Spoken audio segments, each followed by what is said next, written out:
సిద్దిపేట జిల్లా హుస్నాబాద్ మార్కెట్ యార్డ్లో రాత్రి కురిసిన వడగండ్ల వర్షానికి ధాన్యపు రాసులు తడిచి కొట్టుకుపోయాయి. ఈదురుగాలులు బలంగా వీయడంతో ధాన్యపు రాసులపై కప్పిన టార్ఫ్లిన్ కవర్లు కొట్టుకుపోయాయి.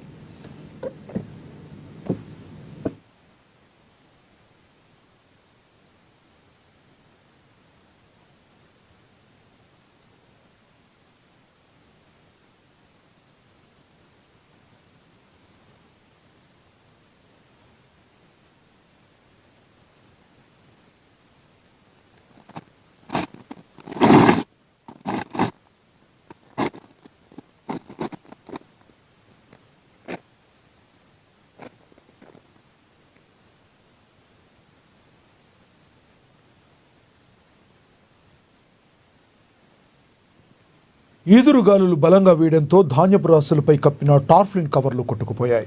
వడగండ్ల వర్షం మోస్తారుగా కురవడంతో వడ్లన్నీ వరద నీటిలో కొట్టుకుపోయాయి. అకాల వర్షం రైతులను నిండా ముంచింది. పంట అమ్ముకుని డబ్బులు చేతికొచ్చే సమయంలో రైతులకు తీవ్ర నష్టం వాటిల్లింది. నష్టపోయిన తమను ప్రభుత్వం ఆదుకోవాలని రైతులు కోరుతున్నారు. మేము ఈడ వడ్లు వచ్చి 15 రోజులు అవుతుంది. 6 రోజుల కింద కాంట అయింది. కాంట అయిన వడ్లు ఇన్నే ఉంచారు. దాన్ని ఎవరు పట్టించుకుంటలేరు.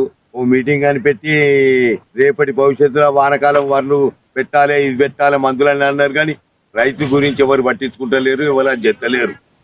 రైతును కొంచెం ఆదుకోవాలి, గవర్నమెంట్ ఆదుకోవాలని విజ్ఞప్తి చేస్తున్నాము. ఇట్లా వారం రోజుల వడ్లు వచ్చి అవి కాంట 4 రోజులు అవుతుంది.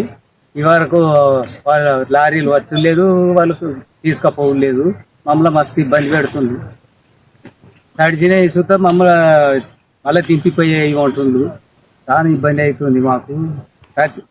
తడిచిన ఇసుతో కొనాలి, మాకు జర నష్టం రాకుండా చూడాలి గవర్నమెంట్ అని కోరుతున్నాం. 4 రోజులు చూసి మొత్తం 3 సార్లు కలిసినాయి. 2-4 ఎకరాల వరకు వచ్చే పాడైపోతాయి. అన్ని కొట్టుకపోతా ఉంది.